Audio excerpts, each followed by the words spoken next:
범접하게 하셨습니다. 여호와께서 거기서 그들을 온 지면에 흩으셨더라. 아멘. 아멘. 영광을 위하여라는 제목으로 같이 나누겠습니다. 여러분 나르시시즘이라는 단어 알고 계십니까? 네, 나르시시즘. 여러분 이게 요즘에는 굉장히 좀 좋은 표현으로 많이 쓰이는 것 같아요. 그렇죠? 나를 사랑하고 나를 예뻐해주고 거울을 보며 나를 향해 외쳐주는 거죠. 잘생겼다, 예쁘다, 이렇게 나를 사랑하는 것. 오늘날 우리가 살아가는 이 시대에 이렇게 나를 사랑하고 나를 아껴주는 것이 크게 낯설지 않은 것 같습니다. 그도 그런 것이 우리의 트렌드인 것 같아요. 나를 사랑하는 것, 나의 어떠함에 대해서 인정해 주는 것, 나의 부족함에 대해서 나 스스로 그게 뭐 어때서 뭐 그거 문제가 되지 않아. 나는 뭐 청산초나 뭐 유아독조, 나는 모든 이 세상에서 나보다 더 잘난 사람 없어. 약간 이렇게 나를 사랑해주고 인정해주는 것, 이러한 내용들이 오늘날 우리가 살아가는 트렌드인 것 같습니다.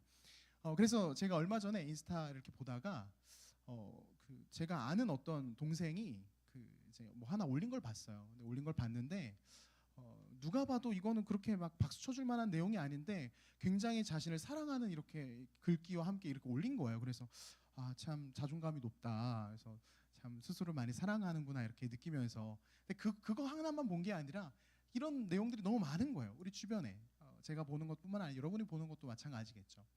그래서 나를 사랑하는 것이 요즘 시대의 우리의 트렌드인 것 같은데, 여러분 그거 아십니까? 나를 사랑하는 만큼 사실은 무엇도 같이 해야 돼요? 무엇도 해야 됩니까? 네. 우리는 누구도 사랑해야 돼요? 내 이웃도 사랑해야 돼요. 처음 듣는 것처럼 저를 쳐다보시네. 근데 여러분 그거 아셔야 됩니다. 내가 나를 사랑하는 만큼 난 누구도 사랑해야 됩니까? 그리스도인인 저와 여러분은 내 곁에 있는 지체들도 사랑해 주셔야 돼요.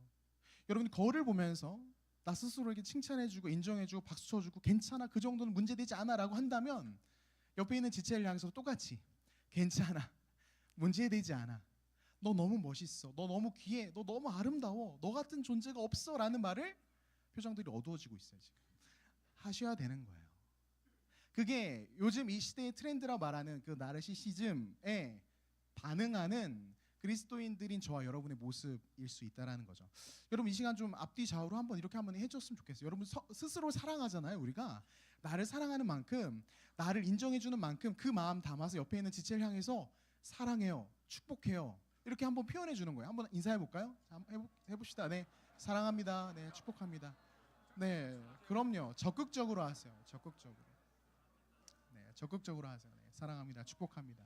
네, 정말 마음 담아서 하셨으면 좋겠어요. 네, 한 번 더 할게요. 지금 조금 영혼이 좀 덜 실린 것 같은데, 한 번 더 할 때는 당신이 계셔서 제가 행복합니다. 이렇게, 네, 이 멘트를 한번 해보도록 하겠습니다. 정말로요, 여러분. 왜냐하면 여러분 나 스스로를 향해서 그렇게 말하잖아요. 너는 너 존재만으로도 내가 행복해. 너 존재만으로 나는 너무 좋아. 이렇게 말하잖아요. 똑같이. 자, 한번 인사 나누겠습니다. 시작. 네.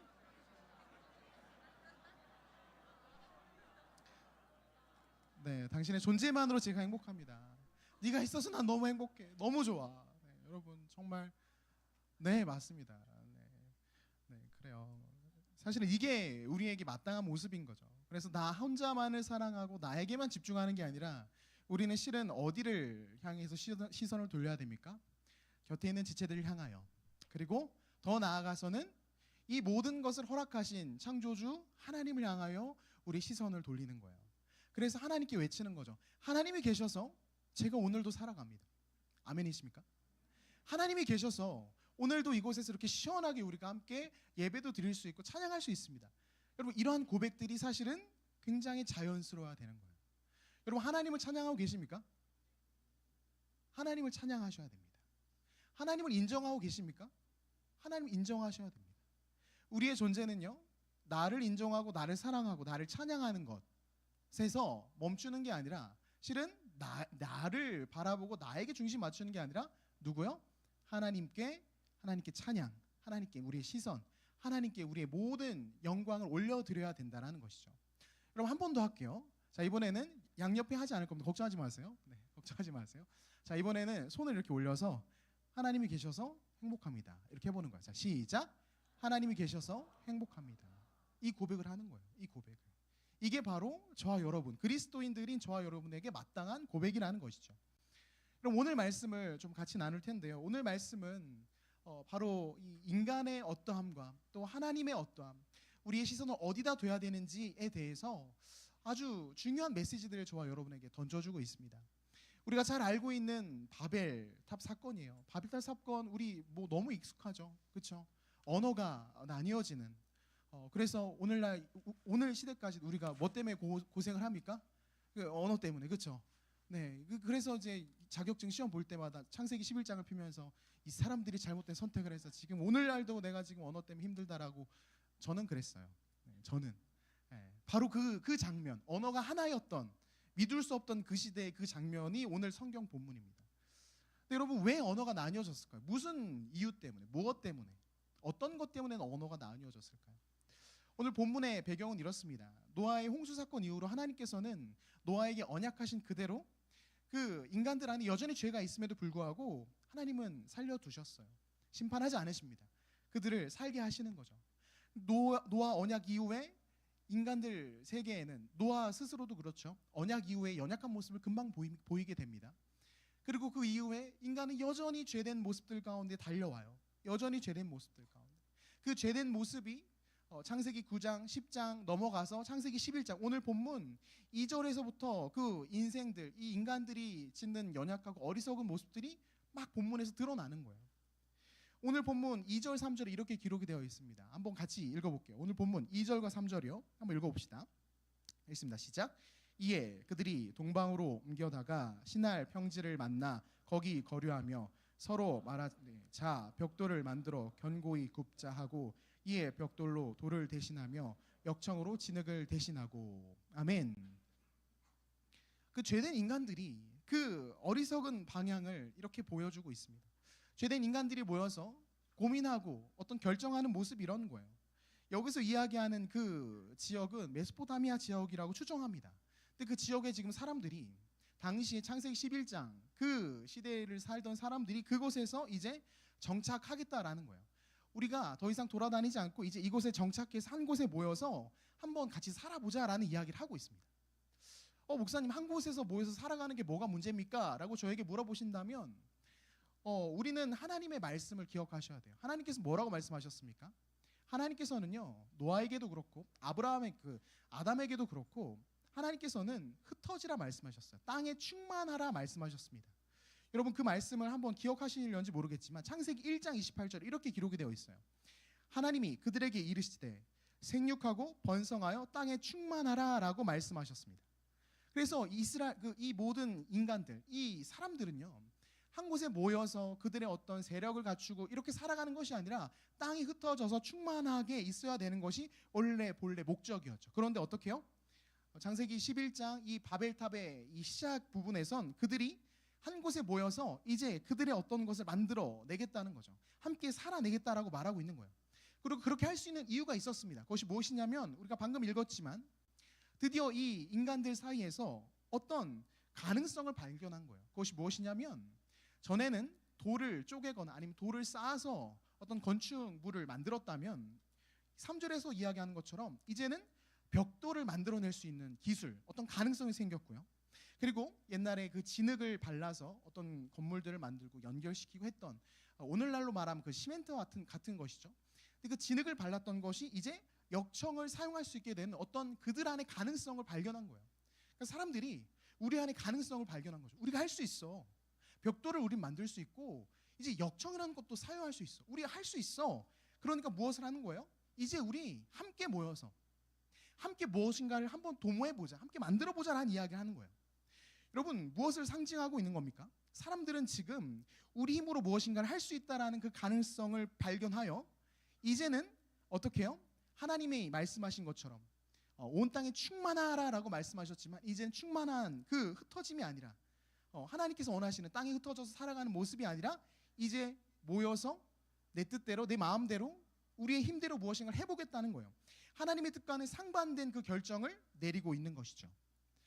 여러분, 인간 안에서 어떤 가능성을 논하는 것은 나쁜 것이 아닙니다. 나쁜 말이 아니에요. 부정적인 표현이 아니죠. 인간이 어떤 능력이 있다라고 말할 수 있는 것, 그 인간을 통해서 그 능력을 통해서 무언가를 할 수 있다라고 말하는 거, 이거 나쁜 것이 아닙니다. 왜냐하면요, 하나님께서는요 창조하실 때 우리 인간 안에 이것 또한 능력으로 허락하신 거예요. 창조의 능력, 우리의 지성, 우리의 지혜, 이런 것들을 우리에게 주셨기 때문에 어떤 것들을 만들어내고 우리 안에 능력이 보여지는 것이 그게 나쁜 것이 아니에요. 다시 말하여 무슨 말입니까? 하나님께서 인간의 역사 속에서 어떤 문명의 발전도요, 어떤 기술의 발전도 하나님께서 허락하시는 거예요. 그래서 그런 것들을 말하는 게 나쁜 것이 아닙니다. 그래서 그런 것들을 발견하고 그런 것들을 우리 안에서 어떤 가능성을 발견할 때 우리는 어떤 고백을 해야 됩니까? 우리 안에 그 놀라운 것들, 우리 안에 능력들, 가능성들, 기술들을 발견할 때마다 실은 이 모든 것을 우리에게 허락해 주신 누구를 생각해야 돼요? 하나님을 생각해야 되는 거예요.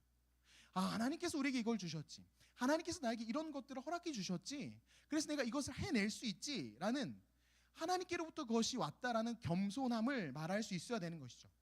우리 안에 가능성, 어떤 능력을 말하면서 동시에 하나님의 영광을 드러내는 것이 아니라 그것이 오로지 나의 것, 나의 능력이라고 말한다면 우리는 교만한 것이죠.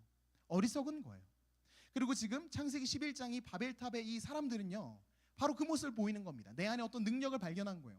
우리의 가능성을 발견한 거죠.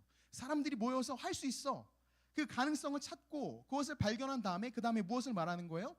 하나님이 원하셨던 온 땅에 충만하라, 흩어져라가 아니라 그 정반대로 모이자, 한번 해보자, 우리가 이곳에 함께 거류하자, 이 신할평지라는 이곳에서 거류해서 한번 살아보자라는 이야기를 하는 거예요. 그러면서 그들이 무엇을 말합니까? 4절 말씀 이렇게 이야기하고 있어요. 4절 제가 읽겠습니다. 또 말하되 자 성읍과 탑을 건설하여 그 탑 꼭대기를 하늘에 닿게 하여 우리가 이름을 내고 온 지면에 흩어짐을 면하자 하였더니, 그 가능성을 발견한 사람들이 이제 그 가능성을 가지고 무엇을 하자는 거예요? 성읍과 탑을 세워간다라고 말합니다. 큰 성읍이었을 거예요. 화려한 탑을 만들 계획이었을 것입니다. 그리고 그 탑 꼭대기가 어디를 향하는 거예요? 하늘을 향하는 거예요. 하늘에 닿아 있는 그 탑을 만들어 보자, 꿈꾸면서 그들이 말하는 거죠. 우리가 한번 이렇게 해보자. 이 인간의 가능성을 발견한 그들이 걷는 이 걸음들이 어떻습니까? 하나님이 원하시는 걸음을 걷습니까? 아니에요. 어리석게도 인간은 자신 안의 가능성을 발견하면서 하나님이 원하시는, 하나님께서 가르쳐 주신 방향이 아닌 정반대의 방향으로, 하나님이 없는, 하나님의 영광이 아닌 나의 영광에 주목하는 그 방법들을 고민하고 있다는 거예요. 여러분, 성읍과 탑을 쌓고 그 탑이 하늘에 닿게 만들자라는 이것은요, 풀어서 말하면 이런 것 같습니다. 우리가 이제 벽돌도 만들 수 있고 역청도 다룰 수 있는 그런 능력이 있으니 이제는 무엇이요? 탑 꼭대기가 하늘에 닿는, 이제는 하나님의 간섭과 하나님의 다스리심과는 상관없이 우리 멋대로 우리의 뜻대로 할 수 있는 이 공간을 만들어내겠다는 거예요. 그래서 그 성읍은요, 그 성읍의 탑이 하늘에 닿아 있기 때문에 하나님과 대적하는 탑이고, 하나님의 다스리심이 없는 탑이고, 하나님과는 아무런 상관없는, 하나님의 뜻과는 아무런 상관없는 나만의 공간, 나만의 영역을 만들어내겠다는 거예요. 사랑하는 청년 여러분, 본문에서 등장하는 창세기 11장의 사람들의 모습, 이 모습이 바로 실은 인간의 모습입니다. 저와 여러분의 모습이에요. 우리 안에 그런 것들이 있는 거예요. 창세기 11장에 등장하는 그들만 이런 모습을 보인다? 아니에요. 우리의 내면을 잘 살펴보면 우리 또한 그렇습니다. 우리도 무엇을 꿈꿉니까? 할 수만 있다면 하나님으로부터 벗어나고 싶은 거예요. 하나님의 뜻, 하나님의 말씀으로부터 벗어나고 싶은 거죠. 하나님의 다스림으로부터 벗어나고 싶은 거예요. 하나님의 다스림으로부터 벗어나서 하나님의 영광을 말하는 것이 아니라 누구의 영광이요? 나의 영광, 사람의 영광, 내 능력이 드러나고 내 실력이 보여지는 그것을 우리가 꿈꾼다는 거죠. 그래서 어떤 걸 만드는 겁니까? 나의 성읍을 만드는 거예요. 나의 가능성으로 마음껏 살아보길 원하는, 그 성읍을 쌓고 그 탑을 만들길 원한다는 것이죠.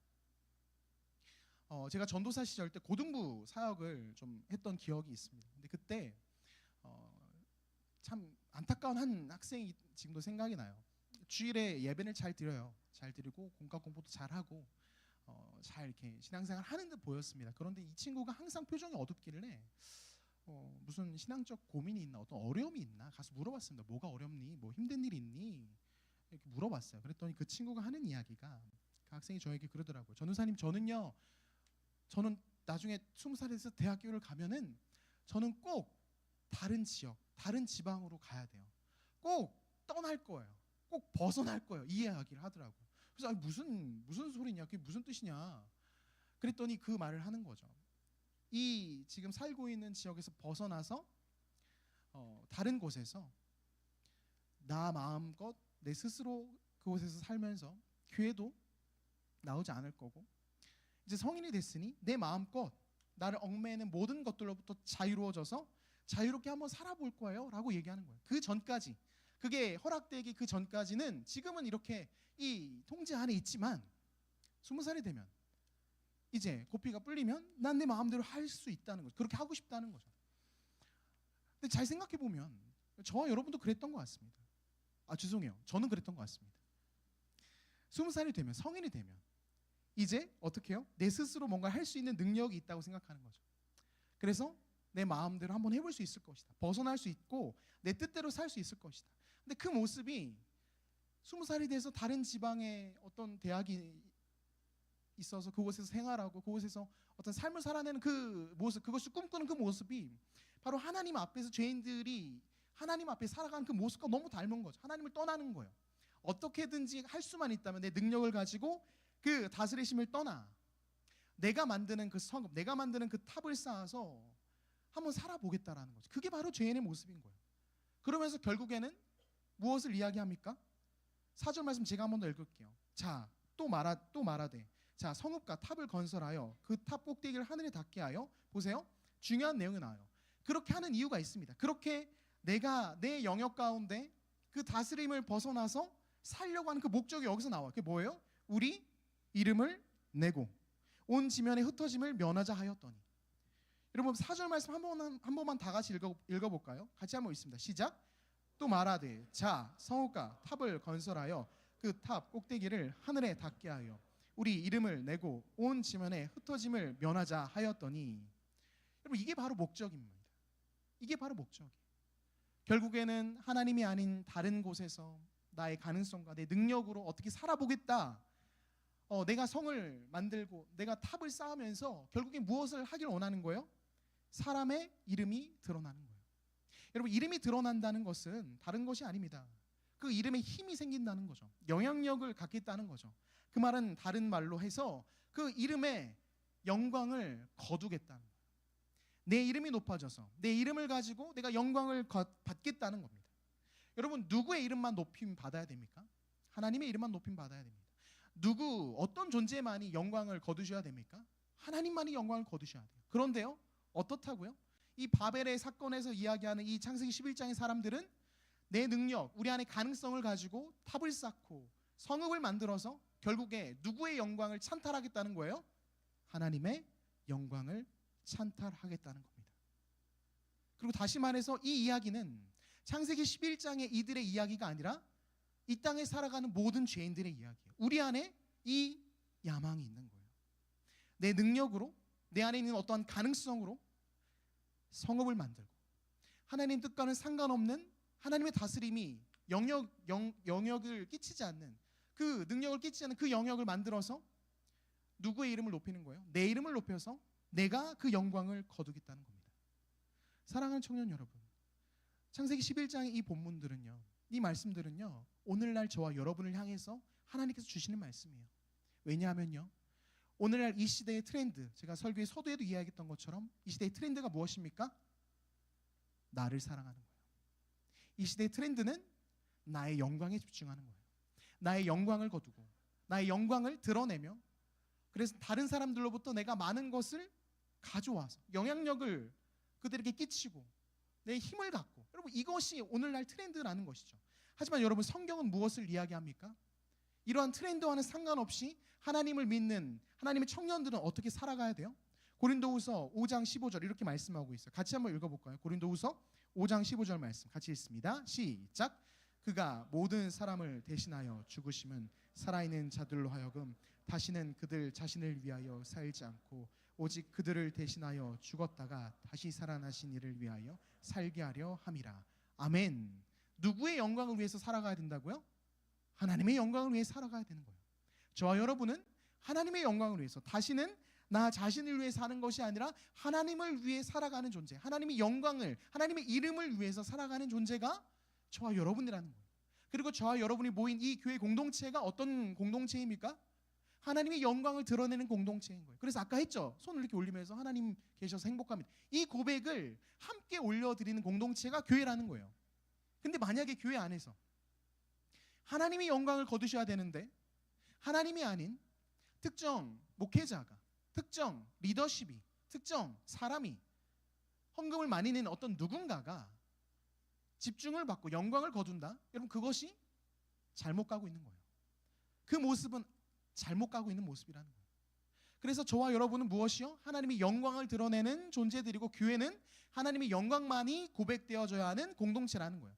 그래서 우리 공동체, 일청년부 안에서도요, 저와 여러분의 언어 가운데 하나님의 영광을 드러낸, 하나님을 찬양하는 언어가 자연스러워져야만 합니다. 자연스럽게 나와야만 합니다. 하나님의 영광을 드러내고 하나님 찬양하는 이 표현들이 아니라 나의 영광을 드러내고 나의 어떠함을 자꾸 자랑하고 나의 어떠한 실력과 가능성을 이야기하고 나의 영향력을 끼치려고 한다? 아니요. 그거는 옳지 않습니다. 그거는 하나님 기뻐하시는 모습이 아니라는 거예요. 오늘날 이 트렌드를 따라서 그 트렌드에 맞게 살아가다 보니 나도 모르게 나의 영광을 드러내고 싶은 거죠. 그 영광을 거두고 싶은 거예요. 그게 우리 안의 본능, 우리 안에 죄된 본능 안에 있는 거예요. 하지만 성경은 무엇을 말하는 거예요? 자기 이름을 높이는 그 누군가가 아니라 하나님의 이름, 하나님의 영광을 드러내는 존재가 바로 성도라는 겁니다. 제가 좋아하는 신학자 가운데 폴 트립이라는 분이 있는데, 그분이 이 영광에 관련된 부분에서 이렇게 이야기를 했어요. 굉장히 좀 인사이트가 있는 내용인데 제가 좀 가져왔습니다. 한번 눈으로 좀 보시고 제가 읽어드리겠습니다. 죄는 나를 세상의 중심에 두고 나를 삶의 관건으로 삼는다. 죄는 자아에 몰두하며 자화자찬한다. 죄의 근원은 내가 언제, 어떻게, 무엇을 원하는가에 있다. 죄 때문에 모든 인간은 하나님께만 속해 있는 것을 탈취하는 영광 도둑이 된다. 죄는 자기를 과시하게 하고 자아 도취에 빠뜨린다. 죄 때문에 우리는 사실과는 반대로 자신이 의롭고 지혜로우며 강하다고 생각한다. 죄는 우리를 자신의 법 외에는 누구에게도 복종하지 않는 무법자로 만든다. 죄 때문에 우리는 자신이 주인공인 이야기를 써서 주의 주목과 공로를 당연한 듯 가로챈다. 여러분, 이 글귀가 어떤 내용을 담고 있는 것 같습니까? 저는 이 글을 읽으면서 또 여러분에게 이것을 좀 나눌 생각을 하면서 그냥 우리의 모습을 너무나 잘 표현하고 있다고 생각했어요. 표현 중에 이런 표현이 있습니다. 영광 도둑. 하나님께 마땅히 올려드려야 하는 그 영광을 도둑질하는 것이죠. 인간인 우리가, 죄된 인간인 우리가 내 이름을 드높이려고 하고 내 성읍을 쌓으면서, 하나님의 간섭이 없는 내 성읍과 내 탑을 쌓으면서 영광을 도둑질하고 있는 거예요. 그리고 안타까운 것은요, 오늘날 이 시대가 여러분의 그것을 독려하는 거죠. 괜찮아, 마음껏 쌓아도 돼. 마음껏 성읍을 만들어 너의 영역을 만들고 능력을 뽐내서 그것을 잘 쌓아 올려서 결국에 그 꼭대기 위에 너의 이름, 너의 그 명함을 올려놓고 사람들로부터 박수 받아 라고 오늘날 이 시대가 우리에게 이야기하는 거예요. 나의 영광을 위한 그 다름질을 계속하라고 부추기는 거죠. 그래서 우리는 무엇을 자꾸 하는 거예요? 성경에서 말씀하신 하나님의 영광을 위해서 살란 이 말씀이 계속 부대끼는 거예요. 아닌데 내가 발을 딛고 살아가는 현실에서는 나의 영광을 위해 살아가라 말하는데, 이 바벨의 탑을 쌓아내라고 말하는데, 더 높게 쌓고 더 크게 쌓아내서 너의 이름이 높아지는 것이 맞다라고 말하는데 왜 성경은 정반대를 말하지? 우리 안에 혼란스러움이 있는 것이죠. 하지만 여러분, 성경은 무엇을 이야기합니까? 인간이 그렇게 하나님의 그 다스리심의 영역 밖에서 하나님의 영광을 도둑질하며 자신의 이름을 높이는 그 성읍을 쌓아갈 때 하나님이 어떻게 하십니까? 내려오시는 거예요. 그들에게 내려오셔서 그 성읍을 쌓아가는 어리석은 선택들을 하는 그들의 언어를 흩으셔서 그 성읍이 완공되지 못하게 막으신다는 거예요. 여러분, 이 바벨의 이야기가, 창세기 11장의 이야기가 여러분 그저 언어가 흩어져서, 언어가 달라져서 그들이 흩어졌다 정도로 끝나면 안 됩니다. 여러분 머릿속으로 상상해 보시는 거예요. 정말 많은 사람들이 모여서 성읍을 만들고 탑을 쌓아갔을 거예요. 그런데 그 성읍과 탑이 쌓아져 가고 만들어져 가는 가운데 완공되지 않았어요. 어느 순간 그 사람들이 다 사라졌습니다. 어느 순간 그것을 지시한 이들이 언어가 달라지고 그 사람들이 다 흩어진 거예요. 완공되지 못했어요. 그래서 결국에는 이 성읍과 탑이 어떤 모습으로 남습니까? 완공되지 못한 흉물스러운 모습으로 남아있는 거예요. 여러분 그 모습을 상상해 보시는 거예요. 여러분 그 모습을 하나님이 우리에게 보여주시는 거죠. 이 창세기 11장의 말씀을 통하여 너희들 이것을 봐야 된다. 영광 도둑을 꿈꾸고 살아냈던 인생들의 결과가 무엇이냐? 흉물스러운, 완공되지 못한, 그래서 그 모습이 굉장히 부끄러운, 인간의 모습 속 굉장히 부끄러운 그 흔적만 남는, 그게 바로 인간, 죄된 인간의 결과라는 거예요. 사랑하는 청년 여러분, 우리 안에 무엇을 꿈꾸고 계십니까? 여러분 안에 여러분도 모르는 사이에 그렇게 이 성읍과 탑을 쌓아가고 있다면, 그래서 언젠가 그 위에다가 내 이름을 붙일 거야, 내 이름을 낼 거야, 내 이름을 달 거야 라고 하나님과는 아무런 상관없이 내가 그분의 영광을 도둑질하고 있다면, 우리의 결과가, 나의 영광을 위한 그 다름질의 결과가 무엇이라고요? 흉물스럽게 남은 나의 부끄러운 과거인 것이죠. 하나님 없는 하나님 빠져서 하나님의 다스리심은 전혀 없었던 그 흉물스러운 나의 과거, 그래서 부끄러운 나의 과거. 여러분 이 바벨이란 뜻이 창세기 지금 11장 9절에서도 이야기하지만 결국에는 혼란스럽게 하다라는 뜻을 갖고 있어요. 혼란스럽다. 근데 이것이 단순히 바벨이란 이름이 하나님께서 그 언어를 혼란스럽게 하셨다라는 그 의미만 담고 있는 게 아니라, 결국에는 하나님의 영광을 도둑질하는 인생의 모습이 혼란스럽기 때문에 이렇게 말씀을 기록하신 거예요. 하나님의 영광이 아닌 나의 영광을 위해서 살아가는 인생들은 어떻다고요? 부끄러운, 흉물스러운 그 탑을 마주하게 될 것이고, 그 인생 가운데 혼란스러움과 오늘날로 영어로 표현하면 카오스를 경험하는 것이죠. 답답하고 이해되지 않고 뭘 하려고 해도 잘 풀려나가지 않고, 그게 바로 오늘 본문에서 하나님께서 우리에게 가르쳐 주시는 아주 중요한 메시지입니다. 그래서 우리는 무엇을 생각해 봐야 됩니까? 지금 내가 쌓고 있는 이 성읍이, 이 탑이 하나님의 영광을 위한 탑인가? 하나님이 기뻐하시는 탑인가? 아니면 그저 내 이름을 높이고 내 영향력을 갖추고 사람들로부터 박수받기 위해서 하나님의 영광을 도둑질하는 영광 도둑이 쌓아가는 어리석은 탑인가? 실은 저와 여러분이 그것을 질문하고 살펴봐야 되는 거예요. 여러분 우리는 너무나도 연약한 죄인들입니다. 그래서 어떻습니까? 우리 안에 하나님의 말씀을 불순종하는 것이 너무나 쉬워요. 자연스러워요. 그러면서 우리 안에 교만함이 차오르고 우리 안에는 하나님의 영광을 도둑질해서 그 탑을 쌓고자 하는 그 어리석은 선택들이 너무나도 많이 있습니다. 그러나 여러분 기억하십시오. 오늘 이 시대의 트렌드가 여러분에게 그 탑을 쌓는 것을 종용할지라도 하나님께서는 저와 여러분에게 무엇을 말씀하시냐면, 그 탑 쌓는 것을 멈추고 하나님을 바라보고 다시 마땅히 우리가 고백해야 될 하나님의 영광을, 하나님을 찬양하는 일을 회복하라 말씀하시는 거예요. 저는 목회자로서 오늘날 시대를 살아가면서 너무나 참 안타까움이 있어요. 무엇이냐면 하나님의 그 영광스러운 이름이, 하나님의 그 영광스러운 행하신 일들이 정말 땅에 떨어져서 사람들이 하나님의 존재를 인정하지 않거든요. 하나님의 일하심에 대해서 말하지 않거든요. 땅에 떨어진 거예요. 하나님의 놀라운 일들이. 그런데 그 일들을 드러내고 하나님을 영화롭게 할 존재가, 그 유일한 대안이 어디에 있습니까? 바로 교회 공동체, 저와 여러분의 몫이라는 거예요. 우리가 우리의 삶을 통하여 하나님의 살아계심을 드러내고 하나님의 영광을 드러내는 하나님의 살아계심을 그들 가운데 보여주는 것이 저와 여러분에게 맡겨주신 하나님이 귀한 사명이라는 겁니다. 그렇기 때문에 여러분의 삶의 자리가 중요한 거예요. 여러분의 직장에서, 여러분의 가족과의 그 관계 속에서, 만나는 사람들과의 그 시간 속에서, 여러분이 있는 곳곳마다 나의 영광을 부추기는 그곳에서 나의 영광이 아닌 하나님의 영광을 주목하고 하나님의 하나님 되심을 주목하는 것, 그 일이 우리 가운데 회복되어져야만 하는 것입니다. 나르시즘이 낯설지 않은 시대에 살고 있지만 우리는 나를 사랑하고 나를 높이는 것이 아니라 그 시선을 하나님께로, 내 눈 하나님의 영광을 보는, 내 마음 하나님의 행하신 것을 다시 한번 묵상하는 그 여정으로 나아가야 되는 것이죠. 오늘 말씀의 제목이 영광을 위하여입니다. 이 제목의 앞에 나의 영광을 위하여라고도 말할 수도 있고 하나님의 영광을 위하여라고도 말할 수가 있습니다. 오늘 이 말씀을 듣기 전까지 우리 가운데 나의 영광을 위하여 우리가 너무나도 열심히 다름질했던 모습들이 있다면 이제는 그 주어를 바꾸고 나의 영광을 위하여가 아닌 하나님의 영광을 위하여 다시 한번 하나님 앞으로 나아갈 수 있는 그런 한 주를 살아내는 저와 여러분 되기를 주님의 이름으로 축원합니다. 사랑하는 청년 여러분, 어려운 길입니다. 쉽지 않습니다. 그래서 여러분 곁에 믿음의 동역자가 필요한 거예요.